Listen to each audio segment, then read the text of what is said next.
Hey guys, it's time for this week's Starts and Sits.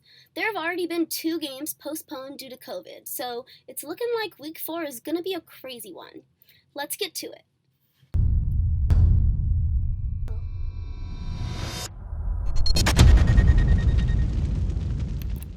First up, we have Colts at Bears with an over-under of 43, and the Colts are favored by 3. Finally. Matt Nagy makes a good coaching decision, long overdue, and Trubisky is done. Let's go, Foles. Moving forward, that means significant upgrades to Allen Robinson, David Montgomery, and Anthony Miller. Starters on the Bears side include auto starts in AR and Montgomery, especially with Tariq Cohen out for the year. Start Jimmy Graham. Anthony Miller has been very TD dependent and basically the definition of an up and down player so far this season. He hasn't looked great, but he just needs one play to make your fantasy day. He's a start only in 14-team leagues as a low-end flex. As much as we love Foles over Trubisky, we have to see Foles string together 2 consecutive good games in order to confidently start him. Last week was a gimme going against one of the worst defenses in football. Let's see how he looks this week against a competent Colts defense. T.Y. Hilton should bounce back over these next couple games. Not necessarily because the schedule is overly favorable, but because of the opportunity and volume that should come his way. If Hilton didn't drop that 50-yard bomb a few weeks ago, then it wouldn't even be a question whether we're starting T.Y. Look, Doyle's back, so that basically means both Jack Doyle and Mo Alley-Cox are not playable. However, if you're desperate for a tight end play, you can start Mo Alley-Cox. Just be warned that he only played on 8 passing plays last game. He was efficient, but it's hard to depend on that low of a snap count.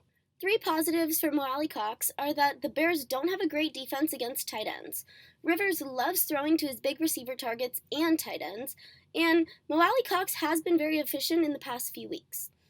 But he's only a starter in 14-team leagues and greater. Start him with caution. Next matchup, we have Jags at Bengals, with an over-under of 49.5, and the Bengals are favored by 2.5. This should be a great day for both starting RBs in Mixon and James Robinson. This game has 2 of the worst run defenses and defenses period in football. Mixon is questionable with a recent chest injury, so look out for updates on his injury status. This may be the last week Mixon is an auto start. Look for him to have a bounce-back week if he plays. If he sits, then Gio is a great start. All 3 starting receivers for the Bengals are good starts. Boyd and Green are getting volume, and Burrow has been looking to his slot receiver early and often, as rookie QBs tend to do.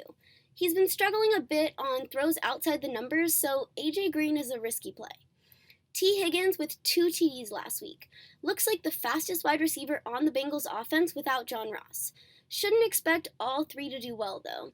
One is bound to disappoint. Start Burrow. He's been very consistent, and you'll like what you get. For the Jags, start the obvious and sit everyone else. Start Minshew, Chark, and James Robinson. Robinson is basically an auto start as an RB1. Minshew had it rough last week without his wide receiver 1 and Chark, but that's what this year has taught us. Only the great Aaron Rodgers can still put up massive numbers without his top target. Start Minshew and Chark against this poor Bengals secondary. Keelan Cole is worth a low-end flex start against a very bad Bengals defense. Have to sit LaVisca, though. Just slightly too touchdown dependent. Gotta get over 40 receiving yards before he's considered startable. Hasn't done that once on the season yet. Next, we have the Browns at the Cowboys, with an over-under of 46, and the Cowboys are favored by 4.5. Pretty easy for the Cowboys. Start everyone that's playing. And for the Browns, start Chubb, Hunt if he plays through that groin injury, and Odell. Yes, Odell is risky, but the Browns should be playing from behind, and Odell is Baker's best target. And it's a good matchup against a weak Cowboys secondary. Also, if you haven't done so already, give up on Austin Hooper. Just drop him. Next, we have Saints at Lions, with an over-under of 54, and the Saints are favored by 3. This should be quite the high-scoring affair. Auto starts for the Lions include Stafford and Kenny G. Let me repeat. Stafford is an auto start when Kenny G is playing. Marvin Jones is still worth a start in a good matchup, even though he has disappointed through 3 weeks. Start Hawkinson, and no Lions RBs are startable right now. AP is the starter, and Swift has a decent receiving floor, but there aren't enough fantasy points to go around. For the Saints, it's really hard not to start Drew Brees. Won't have Michael Thomas once again, but Kamara is literally wide receiver 1. He's ranked as the wide receiver 4 in PPR formats, which is just insane. Kamara is an auto start. Jared Cook is out, leaving Traquan Smith as a good start and Emmanuel Sanders as a risky start. Next matchup is the Seahawks at Dolphins, with an over-under of 54, and the Seahawks are favored by 5. On the Seahawks side of the ball, you're auto-starting Russ Bus, Tyler Lockett, DK Metcalf, and you're auto-sitting all Seahawks tight ends. For the running backs, if Chris Carson plays, he's startable, but check the injury report. If he sits, then Carlos Hyde is a fine start. For the Dolphins, you're starting Fitzmagic.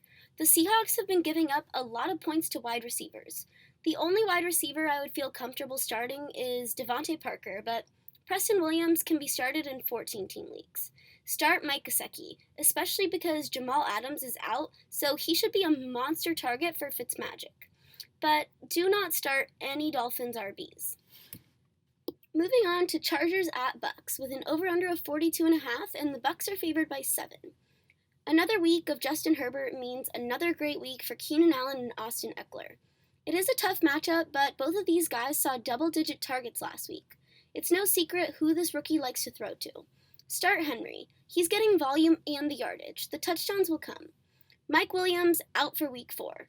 And you can sit Joshua Kelly this week against a really good Bucs run defense. With Godwin out, Brady gets a slight decrease in predicted fantasy output for the week against a defense that held the Chiefs to a mediocre offensive performance. Sit Brady, start Ronald Jones with Fournette out this week, and start Mike Evans. If Scotty plays, start him. Sit all Bucs tight ends until we see Gronk get an increase in targets in consecutive games. Ravens at Washington, with an over-under of 45.5, and the Ravens are favored by 14. Auto starts, Lamar and Mark Andrews. Really, only Ingram is a low-end flex play, and then Dobbins is barely out of consideration for a start. I have a feeling that Lamar is going to want to redeem himself and the Ravens' passing offense this week after that disappointing performance against the Chiefs' underrated secondary. I see Hollywood having a huge day. Lamar owes him after missing on a 50-yard bomb. Mark Andrews will bounce back. Don't panic, Mark Andrews owners. For Washington, it's just a terrible matchup. Only start Scary Terry, and that's if he plays. You're sitting everyone else on the Washington team. Cardinals at Panthers, an over-under of 52, and the Cardinals are favored by 3.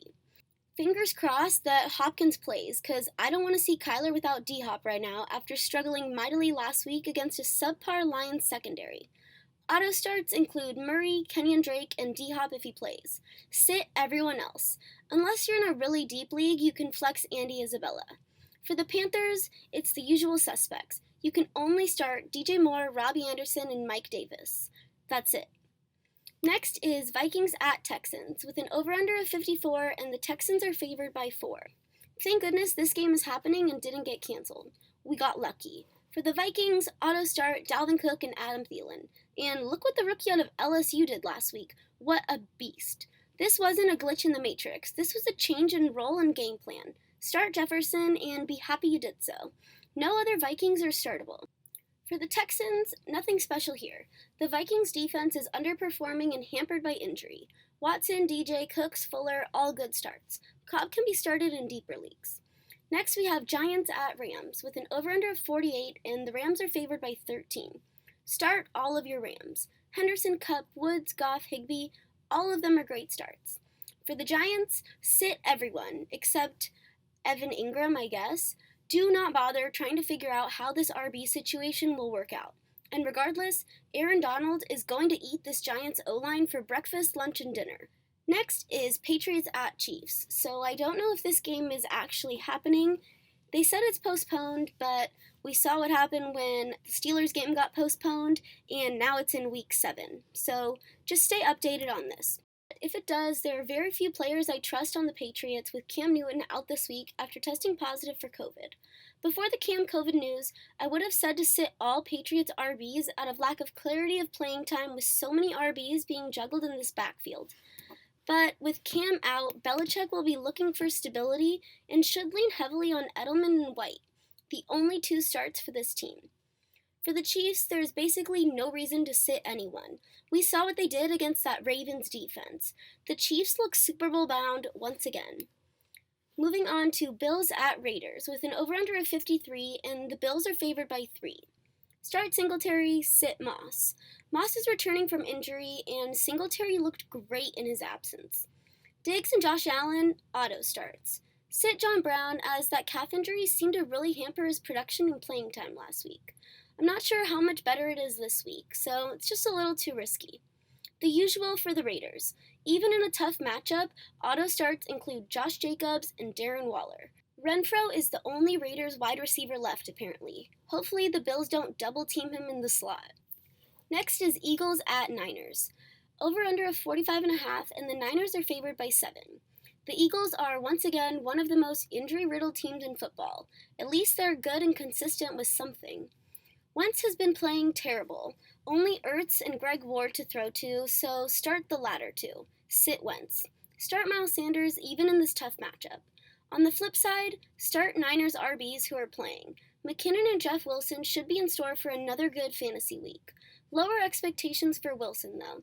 Eagles' good run defense and a hopefully healthy McKinnon should mean a few less touches and less efficiency with those touches.